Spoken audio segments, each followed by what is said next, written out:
Morning. Is it morning still? It might be. I have pancakes that I just finished cooling off in my desk and some coffee, but I'm listening to CBC radio and thought I'd make some comments. So Skookum1, I guess, am I still going to call myself that? Maybe, we'll see. But I'm Mike Clevin. I'd rather be playing music. But I was listening to the report on Huawei executive Meng. I'm sorry, I can't remember. Hwang-zhou, is it? And I think that's ZHOU. I'll have to look.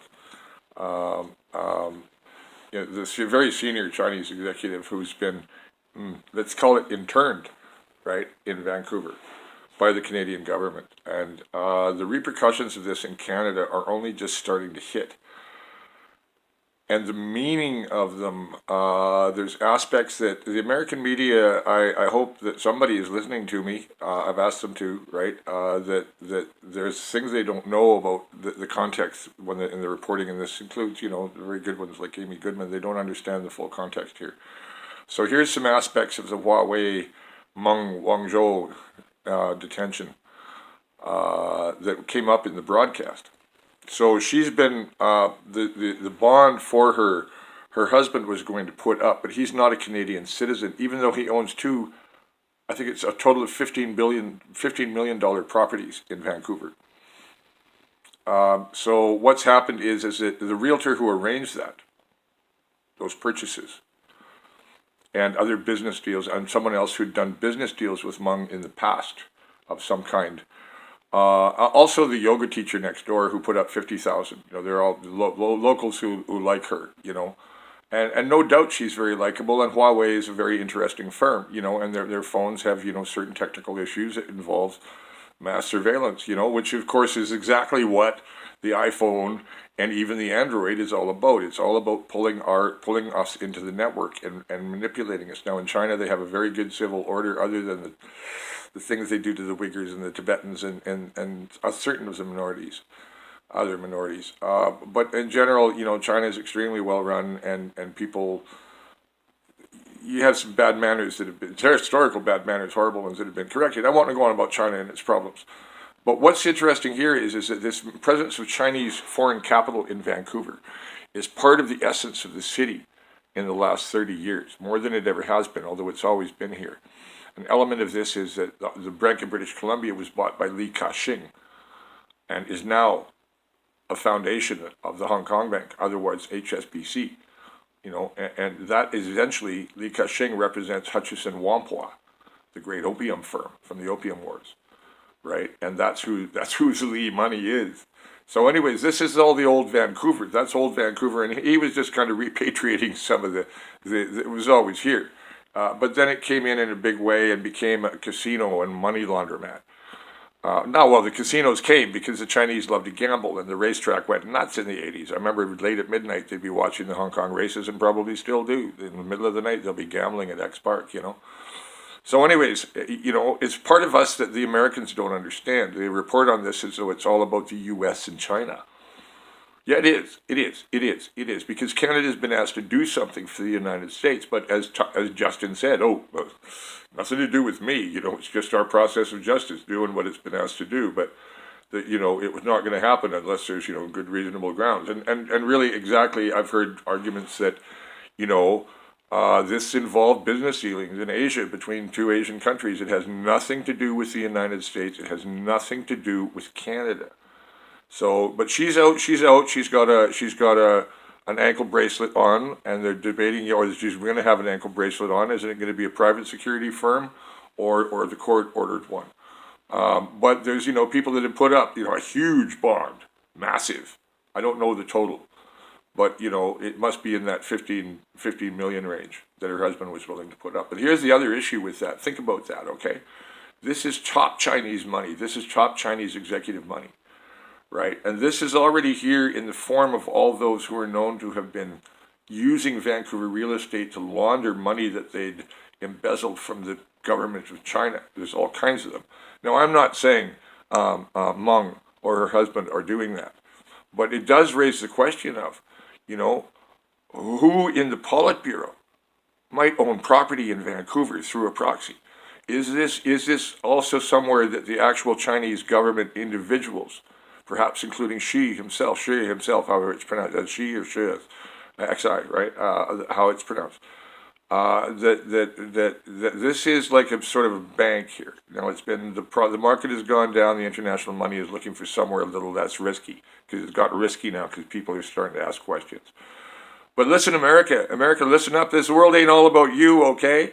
You've asked Canada to get on the spot in something really, really complicated. So, and it's awkward. It's awkward, but it also puts a spotlight on the presence of Chinese wealth in Vancouver and how much of it is actually in the PRC by PRC citizens, including their top executives. So how many other top executives of major Chinese firms are here? Now, fine, there's lots of American money here, and there was always British money here, but it would be interesting to know that, wouldn't it? Right? But now I'm thinking, okay, so who else's money is at risk at this kind of standoff between the U.S. and China using Canada, British Columbia, as the geopolitical pawn, which is what we're becoming? We are more a geopolitical pawn than anyone in the States is fully aware of. We are the geopolitical remnant of a British Empire that just managed to hold on to a toehold of the coast when they should have had everything from the California border to Alaska. But they didn't show any spine, right? So that's a long story, which I'll tell in other videos in my history series. But the point is now that this foothold on the Pacific has become a springboard to Asia and sort of a not quite free trade zone and kind of dirty money zone, or it has been, So with the new referendum here, which the results still aren't in yet,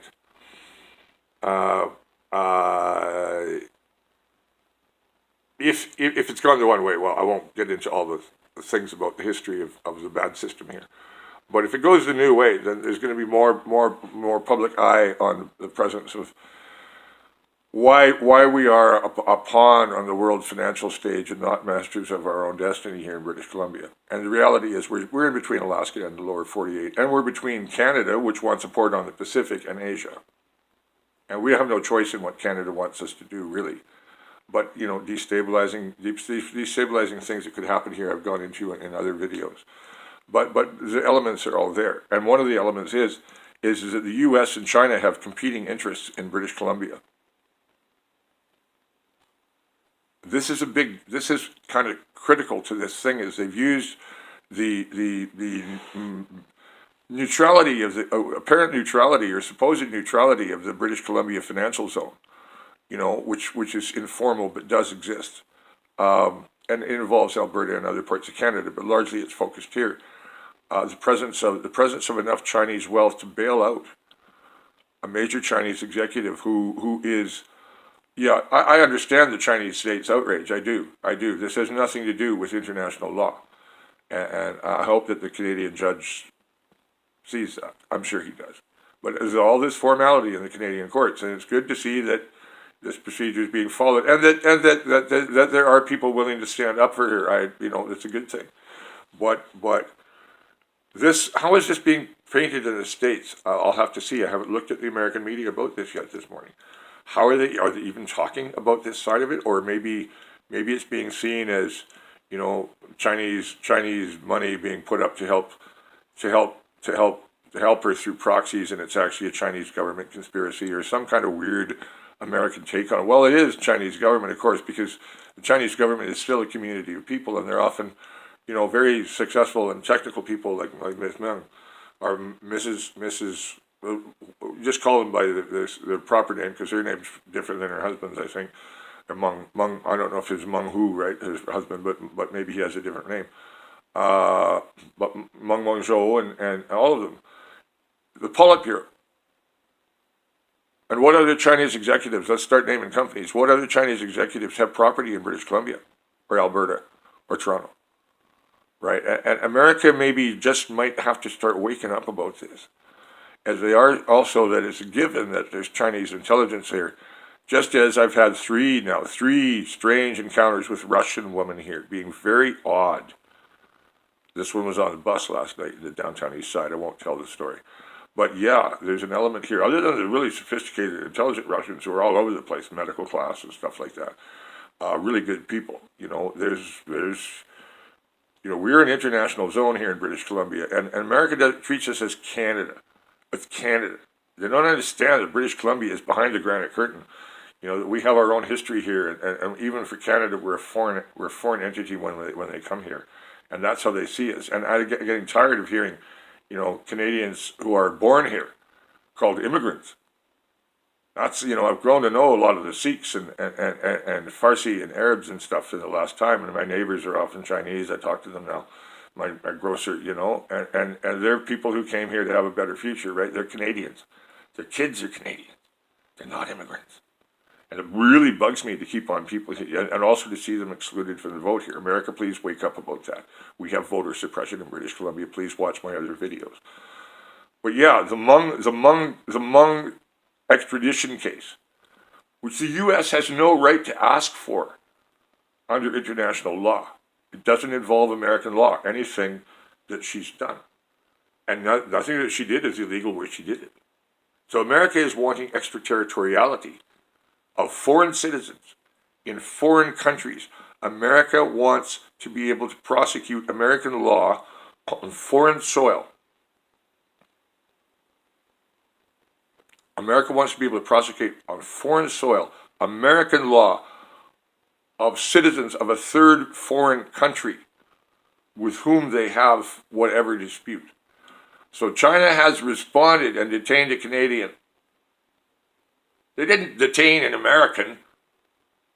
So America, I've named all the great, progressive reporters and progressive news media. Please, I don't know who's going to cover this, right? And I'm trying to do this in a style where I'm not as, as maniacal as I can get. But there's very serious things going on here, and America is blind to its own influence in British Columbia, the amount by which even our government is owned by America now, the services that were once owned by us. A very long history. Again, please watch my history videos when I manage to do them, because this needs to get known.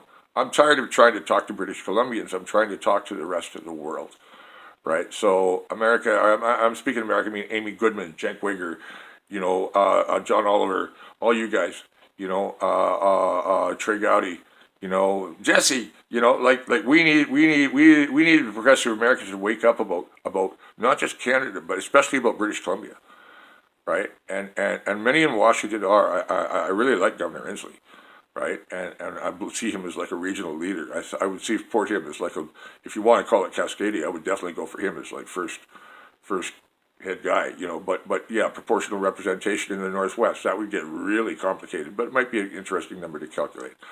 As for ours, this issue of the young, and especially from the minorities who didn't get mailed ballots, and just working stiffs who didn't have time to get to Services BC, even if they wanted to. I've talked to half a dozen just yesterday. They're mad. They're mad, right? And so if FPTP wins, it's a bad political formula here when you have that many people that are young and have businesses and strong communities and big networks, and you've got the natives that are voting out. Yeah, it's a bad formula. I've gone on about it in my other videos, and I just wanted this one to be about Hmong.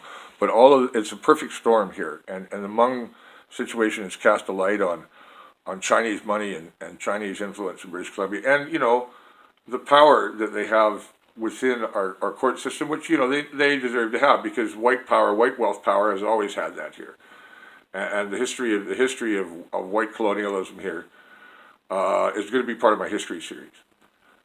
I'm going to be doing with Bride McGovern McLean on with that, but even right back to the 19th century, the Texato scandal and other things.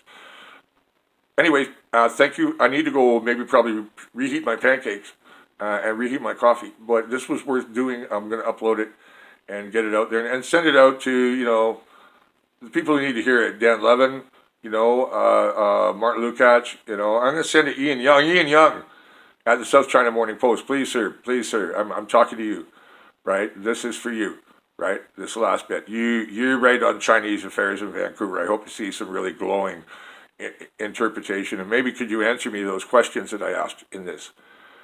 Yes, please, sir. Answer those. I'd really like it if you would.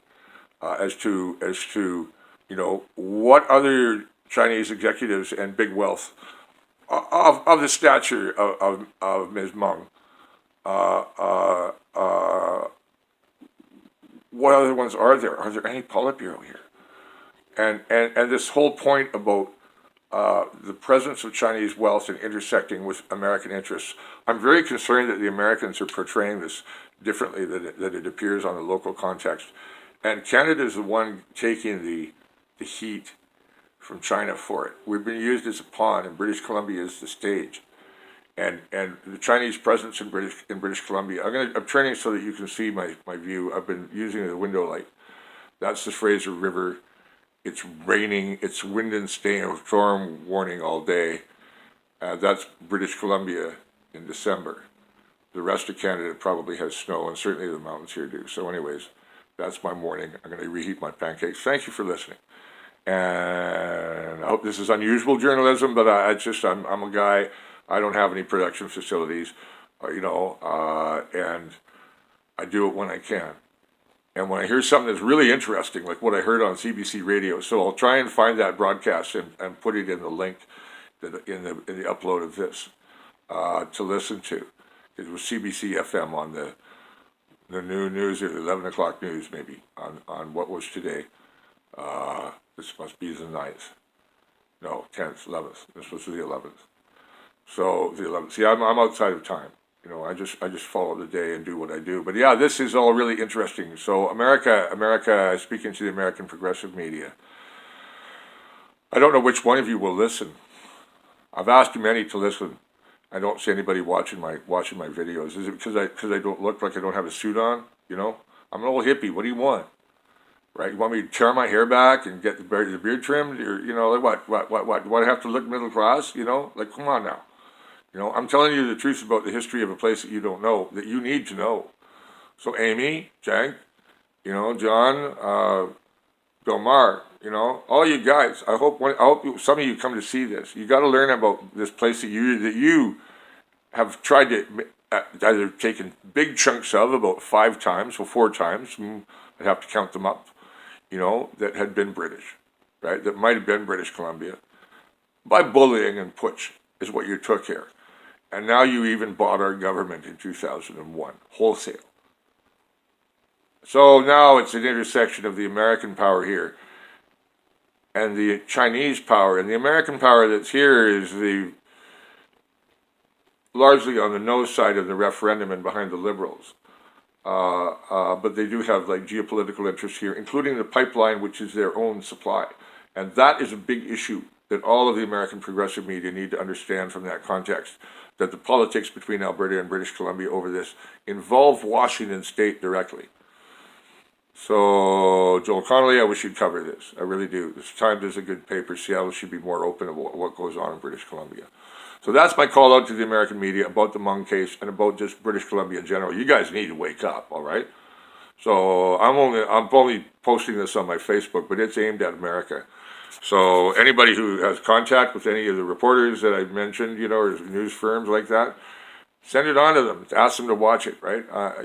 It is what it is, right? I just know a lot that needs to be told. And there's the Fraser River. Should I open the window so you can hear the rain? Maybe. No, it's cold. So anyways, yeah, it's not frozen, thank God. And I don't know where my boots are. So Skookum1, the street professor, Mike Clevin. Big Skookum on Twitter, and I think I've used it somewhere else now. Maybe I'll put a big Skookum on my blog spot now. So anyways, gonna eat my pancakes finally. Good night, good morning.